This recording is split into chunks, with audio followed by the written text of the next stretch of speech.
Hello everyone. आज के class में हम लोग स्टार्ट करेंगे प्रीवियस ईयर के जो वर्कशीट मैंने आपको अपलोड की थी आपके टेलीग्राम ऐप पे आपके लेक्चर नंबर 14 के साथ जो वर्कशीट अपलोड की गई है उसके सॉल्यूशन। तो लास्ट हमारे वर्कशीट पे 2 क्लासेस अब तक हो चुके हैं, ठीक है। आज हमारा 3rd क्लास है। तो हम लोग आज क्या करेंगे, जो आपके वर्कशीट का टॉपिक नंबर 1 है उसमें जो 3rd टाइप है इंटीजर आंसर टाइप क्वेश्चन, ठीक है ना, इसको डिस्कस करेंगे। सबसे पहले तो बहुत से बच्चों के दिमाग में ये अभी भी कंफ्यूजन है कि इंटीजर आंसर टाइप क्वेश्चन का क्या मतलब है। तो इसका ये मतलब है कि जो आपका फाइनल आंसर आएगा वो एक इंटीजर के फॉर्म में होगा। इंटीजर का मतलब 1 2 3 4 -1 -2 -3 0 इस फॉर्मेट में उसका आंसर आएगा। ऐसा कभी नहीं होगा कि 2.1 आंसर आ गया या 3.1 आंसर आ गया, ठीक है। इस टाइप का नहीं। इंटीजर का मतलब उसका फाइनल आंसर एक प्योरली इंटीजर नंबर आना चाहिए, ठीक है। तो देखते हैं कि किस टाइप के क्वेश्चन इंटीजर टाइप में आते हैं। सो फर्स्ट क्वेश्चन है, how many values of P, P की कितनी वैल्यूज दिस सर्कल, ये सर्कल आपको दिया है, and coordinate axis have exactly 3 common point, ठीक है। एडवांस 2017 में पूछा गया वो क्वेश्चन। मतलब वो क्या पूछना चाहते हैं कि P के कितने वैल्यू के लिए ये सर्कल और कोऑर्डिनेट एक्सिस के बीच में एग्जैक्टली 3 कॉमन पॉइंट होंगे, ठीक है। क्वेश्चन को समझो कि सर्कल और कोऑर्डिनेट एक्सिस पे कितने कॉमन पॉइंट है, एग्जैक्टली 3 कॉमन पॉइंट है। तो P की कितनी वैल्यूज आएगी, ये भी एक दूसरा अप्रोच है। तो इसमें 3 केसेस हो सकते हैं। पहली case 1, x axis y axis, ठीक है। सर्कल और कोऑर्डिनेट में कितने एग्जैक्टली कॉमन पॉइंट होना चाहिए, 3 कॉमन पॉइंट होना चाहिए। देखो एक पॉसिबिलिटी ये हो सकती है कि जो सर्कल है वैसा ओरिजिन से पास करें, सर्कल कहां से पास करो, ओरिजिन। देखो 3 एग्जैक्टली पॉइंट आ गए, 1 2 और 3 आ गए, 3 एग्जैक्टली पॉइंट। ये एक कंडीशन हो सकती है। केस 2, एक पॉसिबिलिटी ये भी हो सकती है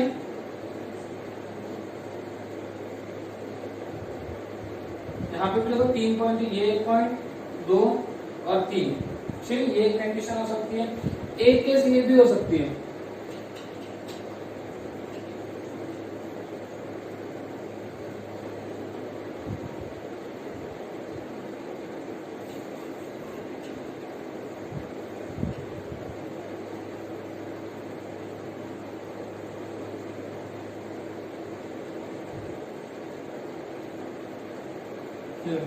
एक पॉइंट 2 और 3।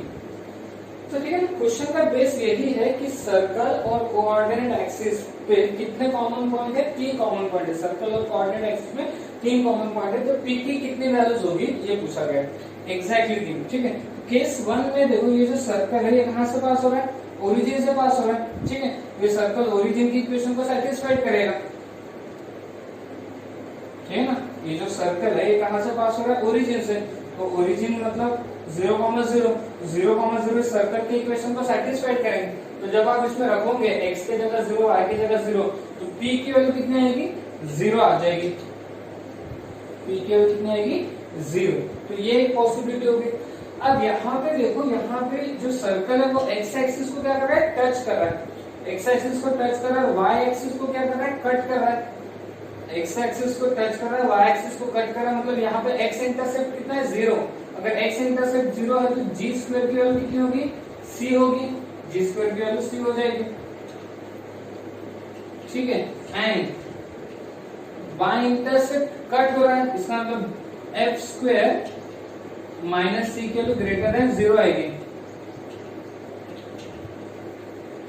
f स्क्वायर माइनस सी की कैसे आएगी, ग्रेटर देन 0 आएगी। ये हमने पढ़ के रखा है टॉपिक इंटरसेप्ट में, ठीक है ना। इंटरसेप्ट नाम का एक टॉपिक है सर्कल चैप्टर में, उसमें हमने ये डिस्कस किया था। अच्छा ठीक है, इस सर्कल का सेंटर बोलो, सेंटर कितना आएगा, -1, -2।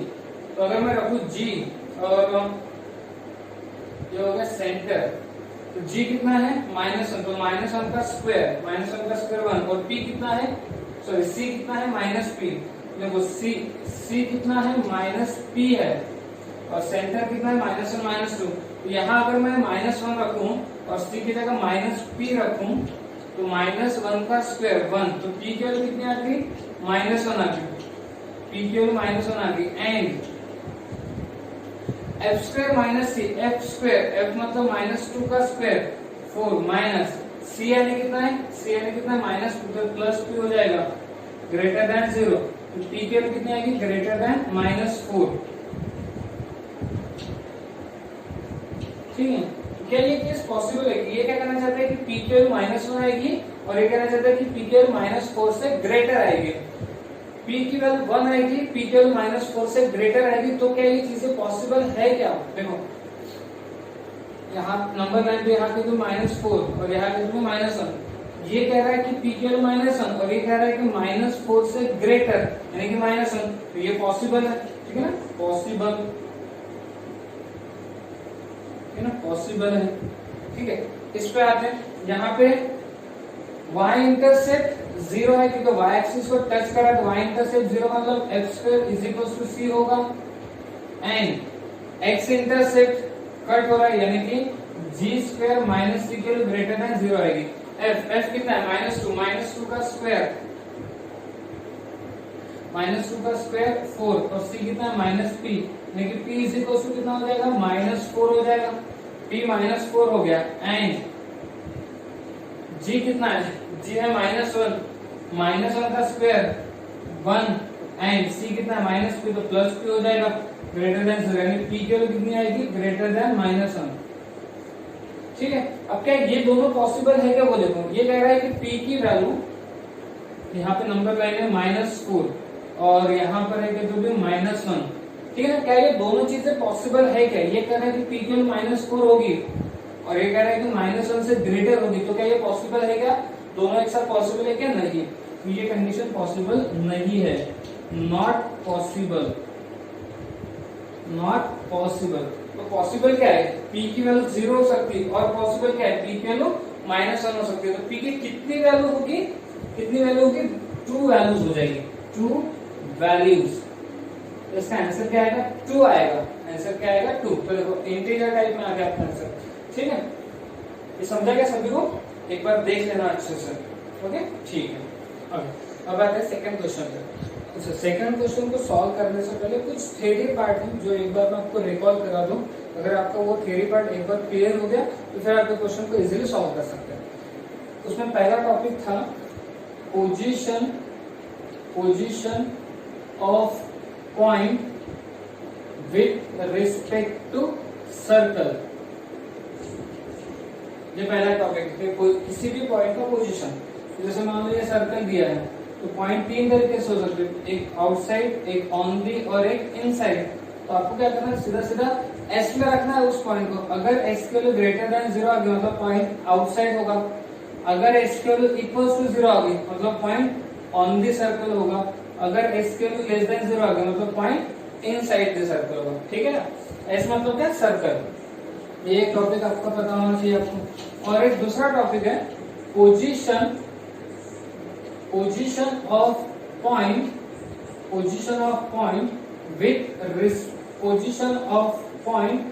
With respect to line. Line और पॉइंट का आपस में क्या रिलेशन है, या फिर किसी भी पॉइंट का पोजीशन क्या होगा लाइन के साथ।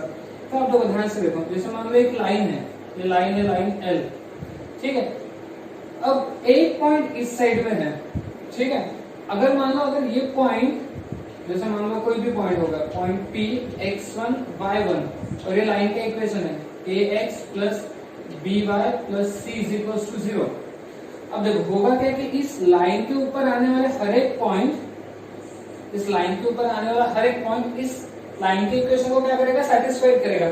लेकिन जो इसके आजू बाजू हो गए, साइड में हो गए, तो अगर मान लो ये साइड इस साइड में है और ये पॉइंट को मैं अगर इस लाइन में रखता हूं और ये अगर मान लो पॉजिटिव वैल्यू देता है, तो इसके अपोजिट में जो पॉइंट होगा उसको अगर मैं इसमें रखूं तो वो नेगेटिव वैल्यू देगा।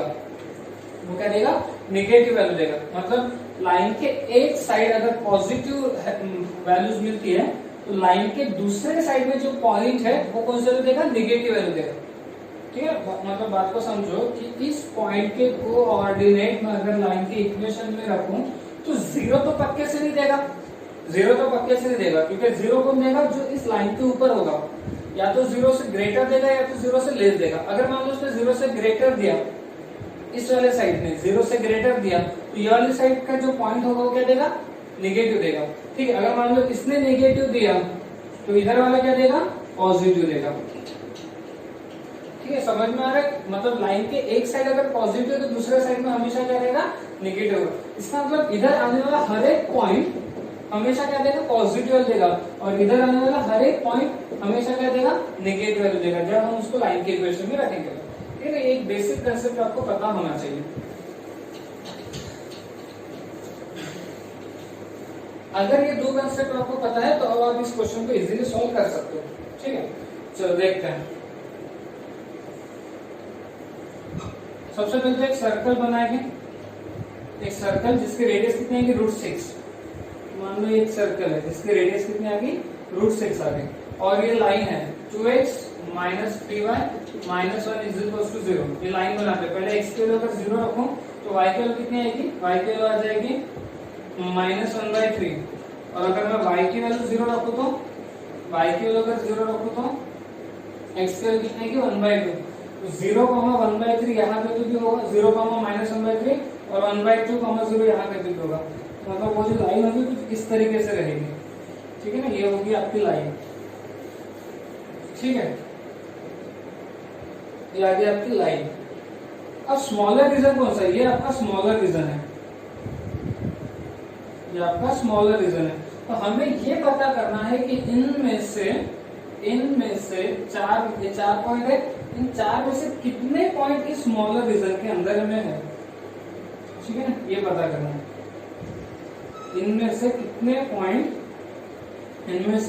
पॉइंट इस स्मॉलर रीजन के अंदर है, ये पता करना है। तो सबसे पहले तो इसका तो मुझे ये पता करना पड़ेगा कि चारों के चारों पॉइंट इनसाइड है या नहीं है, चारों के चारों पॉइंट इनसाइड है या नहीं, ये पता करना पड़ेगा।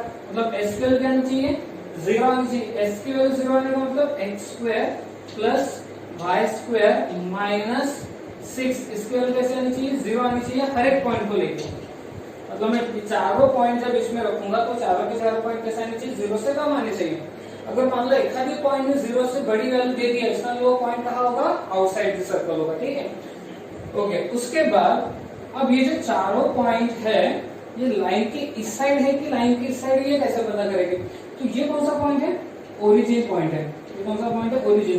तो चलो पहले हम लोग ये ओरिजिन को इस लाइन की इक्वेशन में रख के देखते हैं ये ओरिजिन कौन सा साइन दे रहा है, पॉजिटिव दे रहा है कि नेगेटिव दे रहा है।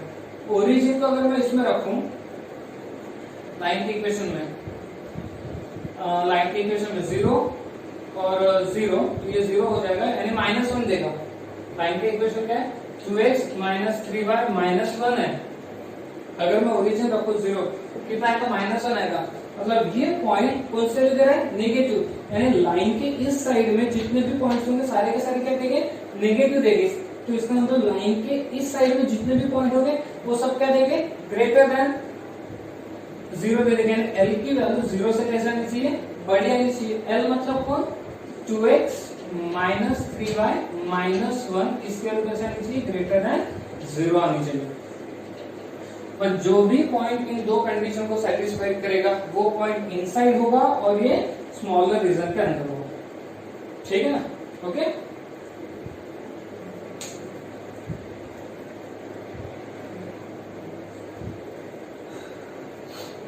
ठीक है, तो चलो चेक करते हैं, 1 बाय 1 करते हैं। तो सबसे पहले हम ये पॉइंट चेक करते हैं, पॉइंट P 2,3/4, 2,3/4। पहले इसमें रख के देखते हैं, तो 2 का स्क्वायर कितना है, 2 का स्क्वायर 4 प्लस 3/4 का स्क्वायर, 3/4 का स्क्वायर 9/16 -6, कितना हो गया, -2 हो गया। तो 9/16 -2, ये आ जाएगा नेगेटिव। ठीक है ना, आ जाएगा नेगेटिव। मतलब चलो इसको तो सेटिस्फाइड हो गया, इसको सेटिस्फाइड कर रहा वो भी देख लेते हैं।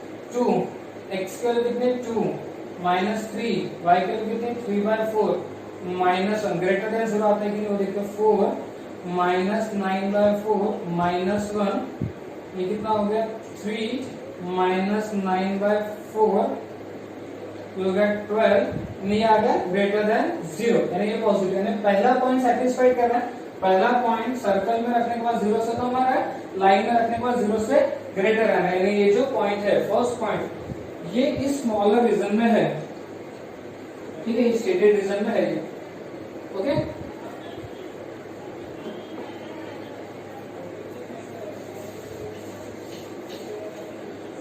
ठीक है, अब सेकंड पॉइंट को चेक करते हैं। सेकंड पॉइंट 5/2, 3/4, पहले सर्कल में रखते हैं, तो 5/2 का स्क्वायर 25/4 प्लस y स्क्वायर 3/4 का स्क्वायर 9/16 माइनस 6 लेस देन 0 आता है कि देखते हैं। ऊपर 4 नीचे 4 से मल्टीप्लाई कर देता हूं तो ऊपर 100 आएगा, नीचे में 16 आ जाएगा, दोनों का बेस सेम हो जाएगा, ये कितना होगा 109 डिवाइडेड बाय 16 माइनस 6, तो ये कितना हो गया 109 माइनस 16 6 144 अपॉन में 16, तो ये आ गया लेस देन 0, मतलब पहले वाले को सेटिस्फाइड किया, दूसरे वाले को सेटिस्फाइड करता है कि वो भी देख लेते हैं। 2x की जगह कितना आएगा 5/2 माइनस 3, y की जगह कितना आएगा 3/4 माइनस 1, 2 कैंसल 5 माइनस 9/4 माइनस 1, कितना हो गया ये 4 माइनस 9/4, ये कैसा आ गया ग्रेटर देन 0 आ गया, ग्रेटर देन 0 तो सेकंड वाला सेटिस्फाइड हो गया, दोनों सेटिस्फाइड हो गए, दोनों पॉइंट सेटिस्फाइड कर दें। चलो तीसरा देखते हैं, तो जब थर्ड देखेंगे, थर्ड 1/4 माइनस 1/4, जब 1/4 में पहले वाले में रखता हूँ 1/4 का स्क्वायर 1/16 माइनस 1/4 का स्क्वायर 1/16 माइनस 6, ये कितना हो गया 2/16 मतलब 1/8 माइनस 6, ये आ गया लेस देन 0, ठीक है। दूसरा वाला सेटिस्फाइड हो गया तो वो भी देखते हैं, 2x की जगह 1/4 माइनस 3, y की जगह माइनस 1/4 माइनस 1, ये कितना हो गया, ये हो गया 2/4 प्लस 3/4 माइनस 1, कितना हो जाएगा 5/4 माइनस 1, तो ये आएगा ग्रेटर देन 0, ठीक है, मतलब दोनों को सेटिस्फाइड किया इसने, तीसरे वाले ने भी दोनों को सेटिस्फाइड किया। हाँ चलो अब देखते चौथा वाला 1/8 और 1/4 सेटिस्फाइड कर रहा है क्या, 1/8 और 1/4, 1/8 जब अपन पहले वाले में रखेंगे तो 1/64 आएगा प्लस 1/16 आएगा माइनस 6, तो इसको 1/64 प्लस ऊपर 4 नीचे 4 से मल्टीप्लाई करने पे ये भी 64 हो जाएगा, 64 माइनस 6, तो 5/64 माइनस 6 लेस देन 0 आएगी वाली, ये वाली क्या आ जाएगी लेस देन 0, मतलब पहले वाला सेटिस्फाइड होगा। दूसरे वाला हो रहा है कि देखो 2x की जगह 1/8 माइनस 3, y की जगह 1/4 माइनस 1, ग्रेटर देन 0 आता है कि वो देखते हैं, ये कितना होगा 1/4, ये कितना हो गया माइनस 3/4 माइनस 1, ये कितना हो जाएगा, ये हो जाएगा base 7 minus 2/4 minus 1, minus 1/2 minus 1, ये लेस देन 0 आ रहा है, लेस देन 0 आ रहा है मतलब ये सेटिस्फाइड नहीं हो रहा है, तीसरा वाला पॉइंट सेटिस्फाइड नहीं हो रहा है, तो कितने पॉइंट सेटिस्फाइड हो रहे हैं 3 पॉइंट सेटिस्फाइड हो रहे हैं, तो इसका करेक्ट आंसर क्या आएगा 3। आपके नोट्स में इसका आंसर थोड़ा गलत मिसप्रिंट हो गया है, तो जो आपका नोट्स है उसके आंसर की में इसका आंसर कितना लिखना है आपको 3 लिखना है, तो करेक्ट आंसर आ जाएगा 3। अगर कोई आपको डाउट आता हो तो आप मुझे इससे रिलेटेड डाउट पूछ सकते हो, आप व्हाट्सएप के जरिए पूछ सकते हो या फिर टेलीग्राम पर भी मैसेज कर सकते हो कि आपको क्या डाउट आया है, ठीक है, ओके। तो वर्कशीट को आगे बढ़ाते हैं, अब आते हैं हम सेकंड टॉपिक पर, ठीक है। सेकंड टॉपिक का first question, if the circle this and that, ये दो सर्कल दिए, intersect at the point P and Q, then the line 4x plus 5y minus k equals to 0 passes through the point P and Q for no value of k, exactly 1 value of k, exactly 2 value of k, infinitely value of k। मतलब वो क्या कहना चाहते हैं कि दो circle दिए हैं, ये पहला सर्कल और ये दूसरा सर्कल, ये दोनों सर्कल के इंटरसेक्ट हो रहे हैं, दोनों सर्कल इंटरसेक्ट कर रहे हैं, कौन सा पॉइंट पे, पी और क्यू पॉइंट पे, ठीक है ना। और एक लाइन है जो इन दोनों पॉइंट से क्या हो रही है, पास हो रही है। ऐसा उनका कहना है कि दो सर्कल इंटरसेक्ट कर रहे हैं और एक लाइन है, ये लाइन जो ये इंटरसेक्टिंग पॉइंट से क्या हो रही है, पास हो रही है। तो अपने को बताना है कि के की किस वैल्यू के लिए, ठीक है ना, के की किस वैल्यू के लिए। तो सबसे पहले हम लोग देखते हैं, अच्छा अगर आप कंसेप्ट को समझ रहे हो तो देखो पी और क्यू क्या है, कॉमन कॉर्ड है। पी और क्यू क्या है, कॉमन कॉर्ड है। आपको याद है कॉमन कॉर्ड का इक्वेशन कैसे निकालते थे, S1 minus S2 equals to 0 से। तो ये हो गया आपका S1, ये हो गया आपका S1 और ये हो गया आपका S2। लेकिन x स्क्वायर और y स्क्वायर का कोएफिशिएंट कितना होना चाहिए, 1 होना चाहिए। पहले हम इसको 2 से डिवाइड करेंगे। तो देखो S1 कितना, x square plus y square plus 5kx plus 2y plus k, और S2 पहले 2 से डिवाइड करेंगे, ठीक है ना, 2 से divide, x square plus y square 2 से डिवाइड करने पे kx प्लस 3/2y माइनस 1/2, ठीक है। तो S1 माइनस S2 करके इक्वेशन ऑफ PQ निकालना है, equation of common chord PQ। तो फॉर्मूला कौन सा लगा देते हैं, S1 minus S2 equals to 0, S1 minus S2 equals to 0। तो S1 में से S2 माइनस करने पे कैंसिल हो गया, 5kx minus kx 4kx 2y minus 3/2y, ये हो जाएगा माइनस 1/2y, और ये k माइनस 1 प्लस k 1/2 हो जाएगा, इसी को कितना आएगा 0, ठीक है। एक काम करते हैं 2 से मल्टीप्लाई करते हैं, 8kx आएगा माइनस 2y हो जाएगा प्लस 2k प्लस 1 इसी को 0। यह आएगा अपने इक्वेशन ऑफ PQ का इक्वेशन। लेकिन PQ का इक्वेशन ऑलरेडी है अपने पास, ठीक है। मतलब अब अपने को सिर्फ ये चेक करना है कि ये जो इक्वेशन गिवन है और ये जो इक्वेशन है क्या ये दोनों सेम है क्या, या के वैल्यू के लिए ये दोनों सेम बनते हैं क्या। तो क्या करेंगे, 8k अपॉन 4, ठीक है, कोएफिशिएंट का रेशियो सेम आता है, is equals to -2 upon 5 is equals to 2k plus 1 upon -k, ठीक है। ऐसे 3 रिलेशन बन जाएंगे। तो एक काम करते हैं, पहले 2 रिलेशन को सॉल्व करके के की वैल्यू निकालते हैं। तो जब पहले दोनों को सॉल्व करेंगे तो के की वैल्यू क्या मिलेगी, ये हो जाएगा, देखो के की वैल्यू आ जाएगी -1/5, ठीक है। के की वैल्यू कितना आ गई, -1/4। पहले दोनों को सॉल्व करते हैं और अब नेक्स्ट इन दोनों को सॉल्व करते हैं। तो के की वैल्यू क्या थी वो देखते हैं, ये हो जाएगा 2k, ये हो जाएगा 10k प्लस 5, ये जाएगा इधर, ये जाएगा इधर, ये जाएगा इधर और ये आएगा इधर, 8k इज इक्वल्स टू 5। तो k की वैल्यू कितनी आएगी, 5/8। ये दोनों सेम आ रहे हैं क्या, नहीं, दोनों सेम नहीं आ रहे, मतलब ये इक्वेशन और ये इक्वेशन दोनों अलग है। ये इक्वेशन और ये इक्वेशन है, ये कौन सा इक्वेशन है, इक्वेशन ऑफ कॉमन कॉर्ड है, बट ये क्या है, कोई दूसरी लाइन है, ठीक है। उन्होंने ये पूछा गया था कि the line passes through the P and Q, के की किस वैल्यू के लिए। तो ऐसे के की कोई वैल्यू नहीं निकली जिस वजह से ये लाइन यहाँ से क्या हो, पास हो। तो इसका मतलब आंसर क्या आएगा, नो वैल्यू ऑफ के। आई होप कि आपको समझ में आ जाएगा, बहुत सिंपल कंसेप्ट था। देखो सबसे पहले हमने PQ का इक्वेशन निकाला, जो एक्चुअल इक्वेशन है वो निकाला।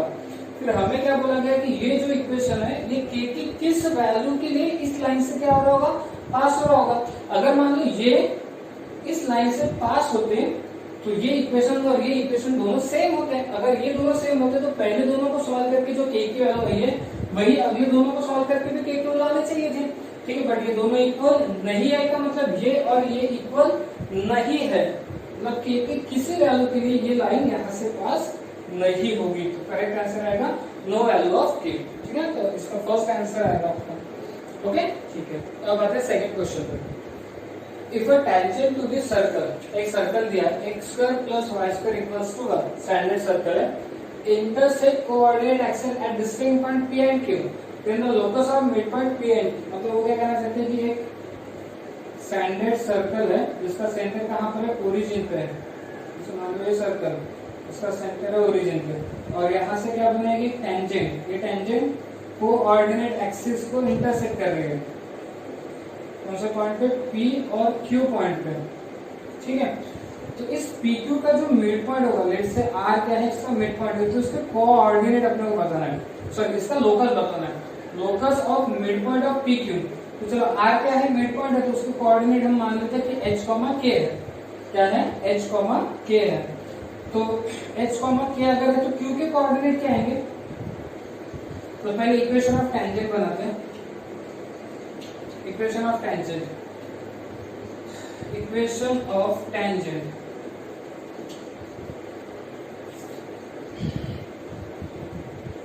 इक्वेशन ऑफ टेंजेंट क्या होगा, x x1 plus y y1 minus 1 equals to 0।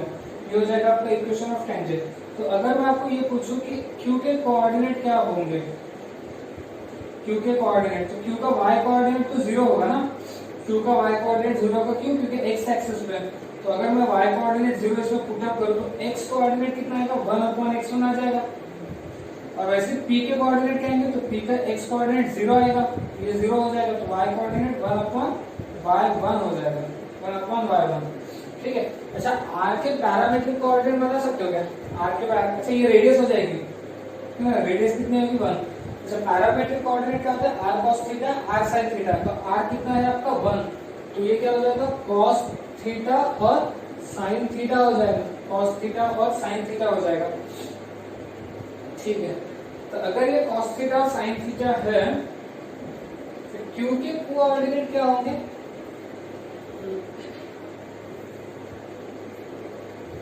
अच्छा ये देखो, ये जो पॉइंट है, पॉइंट r के कोऑर्डिनेट क्या है, cos थीटा sin थीटा। तो ये जो पॉइंट है r, ये इस टेंजेंट पे भी है, तो ये टेंजेंट के इक्वेशन को भी सेटिस्फाइड करेगा, यानी x1 पे जगह cos थीटा आएगा तो x cos theta plus y1 पे जगह sin थीटा आएगा, x cos थीटा, y1 पे जगह sin थीटा आएगा, तो y sin theta minus 1 is equal to 0।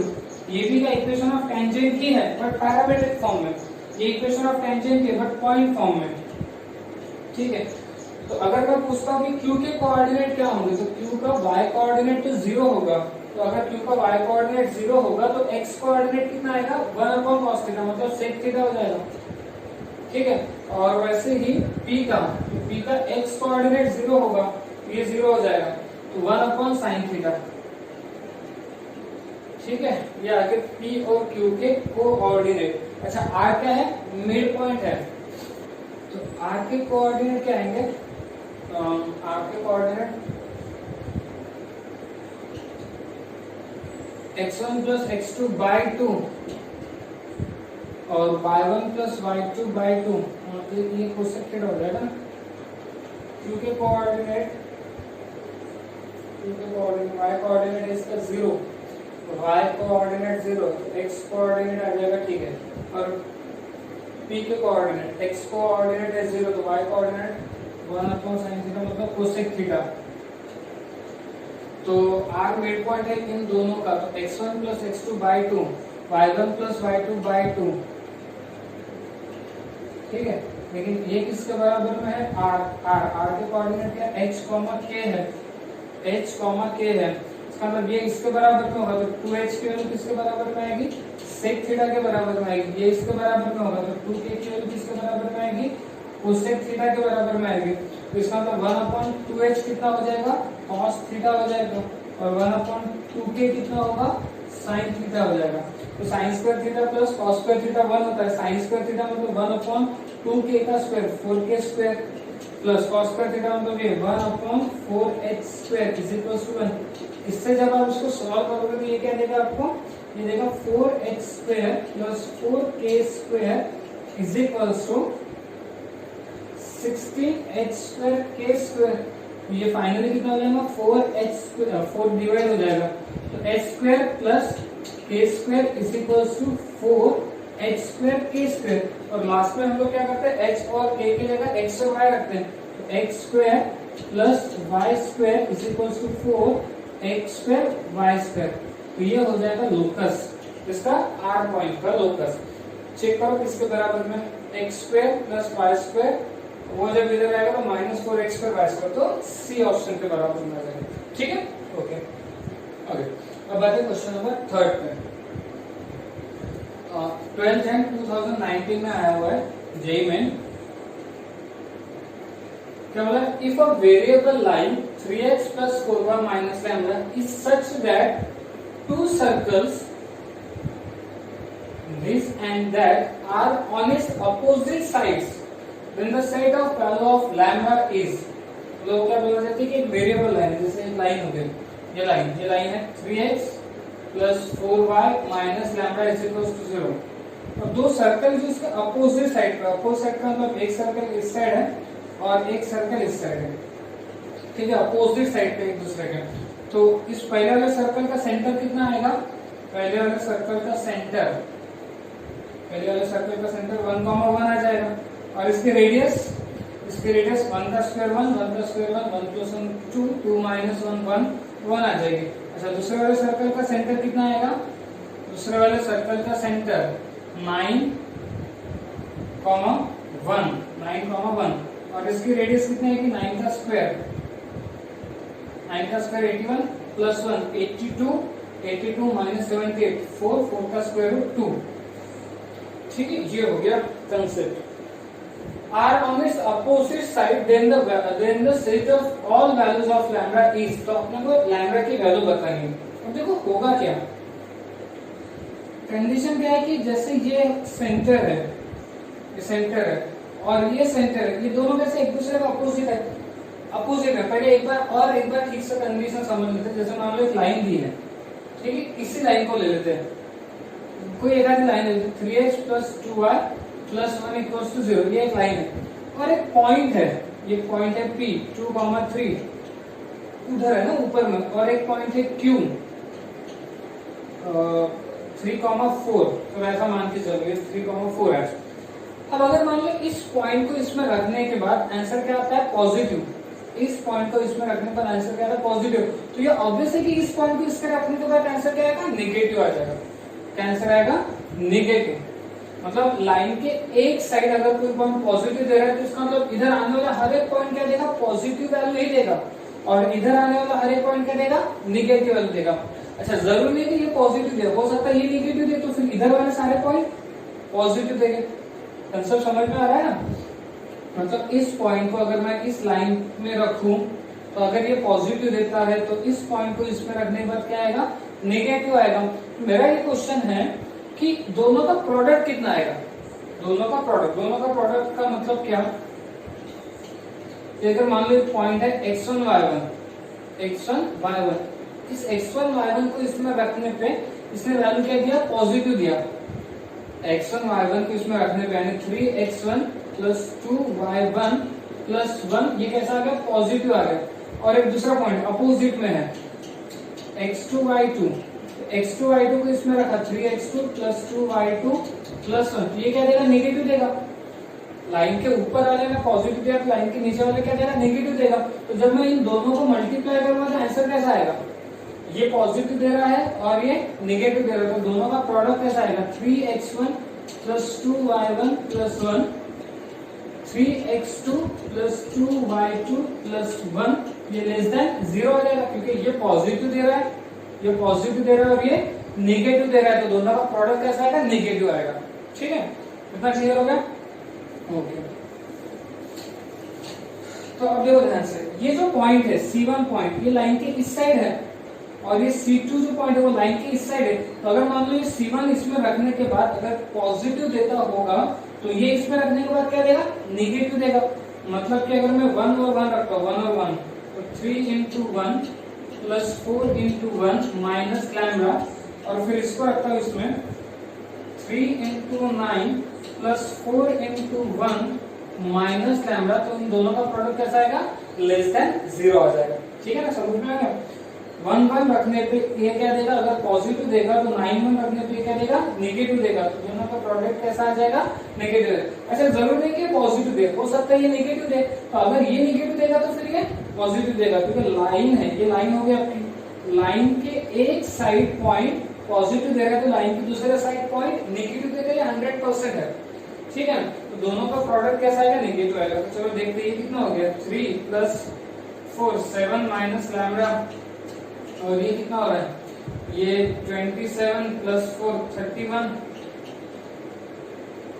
Minus lambda is less than 0 आ गया। अच्छा, इन दोनों का प्रोडक्ट लेस देन 0 आ गया। अगर मैं माइनस इसमें से कॉमन निकाल दूं तो प्लस हो जाएगा, यानी कि लैम्बडा माइनस 7 और लैम्बडा माइनस 31 ये कैसा आएगा, लेस देन 0 आएगा। तो अपने को इसको सॉल्व करते आता है, ठीक है ना। एक नंबर लाइन हम लोग बनाते हैं नेगेटिव इंफिनिटी से लेके पॉजिटिव इंफिनिटी। ये कब 0 होगा, 7 पे, और ये कब 0 होगा, 31 पे। तो ये यहाँ से पॉजिटिव आएगा, नेगेटिव आएगा तो पॉजिटिव देगा। मतलब 31 से इंफिनिटी के बीच में कोई भी वैल्यू रखोगे तो पॉजिटिव आएगी, 7 और 31 के बीच में नेगेटिव आएगी, पॉजिटिव आएगी। अपने को क्या होना, लेस देन 0 मतलब नेगेटिव। इसका मतलब वैल्यू किसके बीच में लाइज करेगी, 7 और 31 के बीच में लाइज करेगी, ठीक है। तो लैम्बडा की वैल्यू कहाँ बिलोंग कर रही है, लैम्बडा की वैल्यू बिलोंग कर रही है 7 और 31 के बीच में, 7 और 31 के बीच में बिलोंग कर रही है, ठीक है। अच्छा, ऐसा कोई ऑप्शन तो यहाँ पे दिखाई नहीं दे रहा, लेकिन एक कंडीशन और भी है।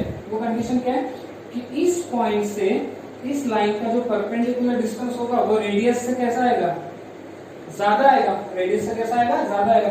उसी तरीके से इस पॉइंट से इस लाइन का जो परपेंडिकुलर डिस्टेंस होगा वो भी रेडियस से कैसा आना चाहिए, ज्यादा आना चाहिए। तभी तो ये इंश्योर होगा ना कि ये सर्कल कंप्लीटली इस लाइन की इधर और ये सर्कल कंप्लीटली इस लाइन की इधर है। अगर मान लो ये डिस्टेंस रेडियस से कम है, इसका मतलब ये सर्कल कहीं ना कहीं लाइन में जाके घुसा है, ठीक है। तो समझना क्या करना है, तो इस पॉइंट से इस लाइन का परपेंडिकुलर डिस्टेंस 1 से ज्यादा होना चाहिए, और इस लाइन ये लाइन से इस पॉइंट का परपेंडिकुलर 2 से ज्यादा होना चाहिए, ठीक है। तो पूरा इतना पार्ट पहले मिटा देते।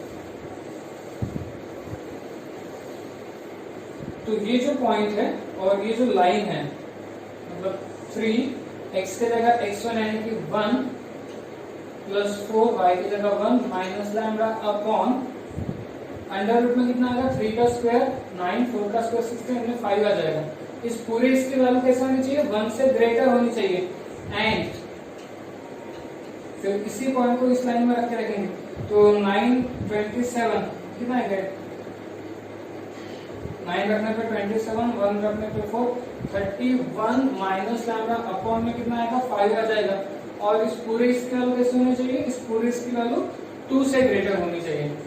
तो ये कितना आ रहा है, फाइनली ये 7 minus lambda upon 5 lambda greater than 1 and 31 minus lambda upon 5 greater than 2। ये कितना होगा, 7 minus lambda greater than 5 and ये कितना हो जाएगा, 31 माइनस लैम्बडा ग्रेटर देन 10, ठीक है। मॉडुलस का क्वेश्चन है, मॉडुलस की कांसेप्ट बहुत ही क्लियर कट होनी चाहिए आपके, ठीक है। अब देखो ये बात तो हमें पता है कि मॉड ऑफ एक्स की वैल्यू 1 से कम है, मॉड ऑफ एक्स की वैल्यू 1 से कम है तो एक्स की वैल्यू 1 से कम और माइनस 1 से ग्रेटर आएगी। अगर मॉड ऑफ एक्स की वैल्यू 1 से ग्रेटर है तो एक्स की वैल्यू 1 से बड़ी आएगी और माइनस 1 से छोटी आएगी, माइनस 1 से छोटी। मॉड ऑफ एक्स की वैल्यू 1 से ग्रेटर है तो एक्स की वैल्यू 1 से ग्रेटर तो होंगी, लेकिन एक्स की वैल्यू माइनस 1 से छोटी होगी। कैसे, अगर माइनस 1 से छोटी वैल्यू कोई भी लो, -2 रखो इसमें, -2 का मॉड 2, आगे 1 से ग्रेटर -3 का मॉड 3, आगे 1 से ग्रेटर, ठीक है। तो -1, तो यहाँ पे भी कुछ ऐसे ही हो रहा है ना कि ये जो है मॉड के अंदर 7 माइनस लैम्बडा 5 से ग्रेटर है, इसका मतलब 7 माइनस लैम्बडा ये 5 से ग्रेटर तो आएगा लेकिन -5 से लेस आएगा, 5 से ग्रेटर -5 से लेस। तो सब में मैं -7 ऐड कर रहा हूँ, सब में -7 ऐड करने पे ये हो जाएगा -12, माइनस लैम्बडा -2, माइनस से मल्टीप्लाई करने पे sign change 12 greater than, sorry sign change lambda की वैल्यू किसके बीच में आ गई, 12 और 2 के बीच में आ गई। उसी तरीके से यहाँ से भी 31 माइनस लैम्बडा ये ग्रेटर देन 10 आएगा और लेस देन -10 आएगा, ठीक है। अब क्या करते हैं, सब में -31 ऐड कर दे तो -31 ऐड करने पे -41 हो जाएगा, -13 कैंसिल, माइनस लैम्बडा और -31 तो ये 10 ना 10 -31 इधर ऐड किया तो ये -21 हो जाएगा। माइनस से मल्टीप्लाई किया तो ये 41 less than lambda less than 21। कुछ अपने पास ऐसे 3 पॉसिबिलिटी आ गई, ठीक है ना। ये एक पॉसिबिलिटी आ गई, ये एक पॉसिबिलिटी आ गई और ये एक पॉसिबिलिटी आ गई। अब देखते हैं तीनों को कंबाइन करके फाइनल पॉसिबिलिटी क्या आएगी अपने पास। ओके, हमें ऐसा रीजन देखना जहां पे तीनों के तीनों क्या सैटिस्फाइड हो। अच्छा, इसको थोड़ा सा और क्लियर कर लेते हैं हम लोग। ये क्या कह रहे हैं, -2 से कम और 12 से ज्यादा, -2 से कम, 2 से कम मतलब कहा नेगेटिव इंफिनिटी से लेके 2 तक, और फिर 12 से ग्रेटर, 12 से ग्रेटर मतलब पॉजिटिव इंफिनिटी तक, ये हो जाएगा इसका मतलब। इसको भी थोड़ा और क्लियर कर लेते हैं। 21 से कम, 21 से कम मतलब माइनस नेगेटिव इंफिनिटी तक, और कहाँ तक 40 लैम्बडा के लिए 41 से ग्रेटर, 41 से ग्रेटर यानी कहाँ तक पॉजिटिव। अब एक ऐसा रिजल्ट ढूंढते जहां पे तीनों आ जाए, तो नेगेटिव इंफिनिटी से पॉजिटिव इंफिनिटी तक का एक पहले बना लेते हैं।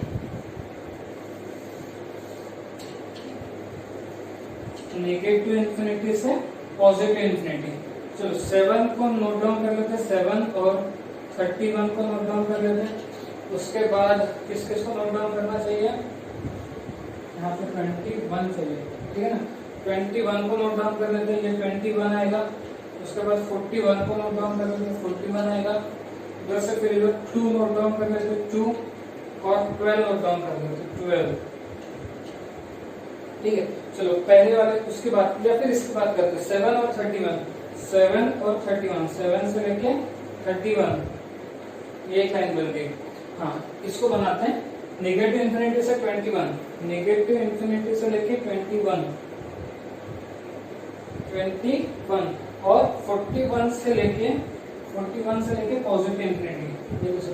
अब इसको बनाते हैं नेगेटिव इंफिनिटी से लेके 2, नेगेटिव इंफिनिटी से लेके 2 और 12 से लेके पॉजिटिव इंफिनिटी तक। तो हमें एक ऐसा रीजन देखना है, एक ऐसा रीजन जहां पे तीनों लाइन आ जाए, एक ऐसा रीजन जहां पे तीनों, आपको दिखाई दे रहा है कोई ऐसी लाइन जहां पे तीनों रीजन हो, ये देखो, यही एक ऐसा रीजन है जहां पे तीनों लाइन आती है, ठीक है। ये कौन सा रीजन है, 12 से लेकर 21। तो फाइनल आंसर क्या आएगा अपना, 12 से 21 आ जाएगा, 12 से 21, 12 से 21, ठीक। अब आते हैं नेक्स्ट क्वेश्चन पे, question number 4। C1 and C2 with the center of this circle and that circle, if P and Q are the point of intersection of these circles, then the area of quadrilateral PC1 QC2 is। तो क्या कहना चाहते हैं कि दो circle है, ये पहला सर्कल और ये दूसरा सर्कल, दो सर्कल है, ये दो सर्कल का P और Q पे इंटरसेक्ट हो रही है, P और ये Q।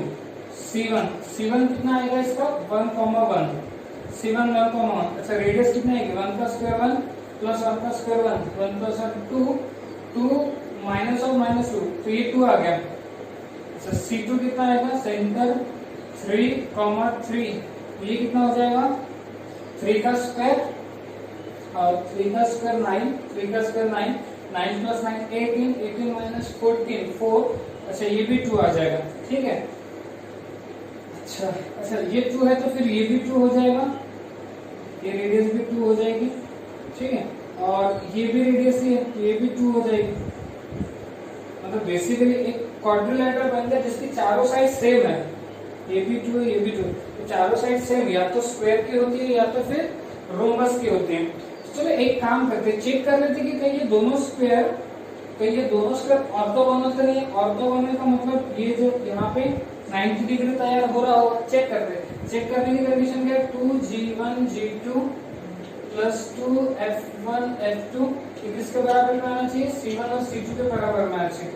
2G1 कितना -1, G2 कितना -3, 2F1 कितना -1, F2 कितना -3, देखते C1 प्लस C2 के बराबर में आ जाएगा। C1 कितना -2, C2 कितना 14, ये कितना हो गया 6, ये भी कितना हो गया 6, तो 12 प्लस 12 मतलब ये दोनों सर्कल कैसे ऑर्थोगोनल। ऑर्थोगोनल मतलब यहाँ पे कितना एंगल तैयार होगा 90 डिग्री, तो ये भी एंगल कितना हो रहा होगा 90 डिग्री होगा। अच्छा ये दो एंगल 90 डिग्री है, तो इसका मतलब ये एंगल भी 90 होगा और ये एंगल भी 90 होगा, क्योंकि चारों साइड इक्वल है। मतलब बेसिकली ये क्या है, स्क्वायर है।